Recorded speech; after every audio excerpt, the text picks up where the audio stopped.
सांगला हिल वजीर आला पंजाब उस्मान बज़दार की खसूसी हिदायत पर डीपीओ ननकाना मोहम्मद नवीद चौधरी और डिप्टी कमिश्नर ननकाना राजा मंसूर अहमद ने गवर्नमेंट पोस्ट ग्रेजुएट कॉलेज में मुश्तरका खुली कचहरी का इनेकाद किया।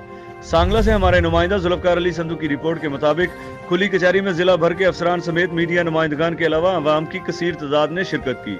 खुली कचहरी से खिताब करते हुए डीपीओ ननकाना मोहम्मद नवीद चौधरी और डिप्टी कमिश्नर ननकाना ने खिताब करते हुए कहा कि खुली कचहरियां माशरे के पिसे हुए तबकात के अफराद को उनका हक दिलवाने में अहम किरदार अदा करती हैं। खुली कचहरियों का मकसद अवाम को उनकी दहलीज पर इंसाफ फराहम करना है। उन्होंने मजीद कहा कि मुल्की तरक्की और खुशहाली के लिए अवाम और हुकूमती अदारों में मजबूत कोऑर्डिनेशन के अमल को फरोग देना होगा।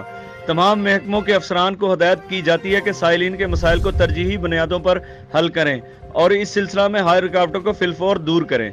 इस मौका पर डिप्टी कमिश्नर राजा मंसूर अहमद ने कहा कि इलाकाई तरक्की के लिए अवामी मसाइल के फौरी हल को यकीनी बनाया जाए ताकि लोगों के मयार जिंदगी को बुलंद किया जा सके। उन्होंने कहा कि अवामी मसाइल के हल के लिए तमाम तर वसाइल को बुरुएकार लाया जाएगा।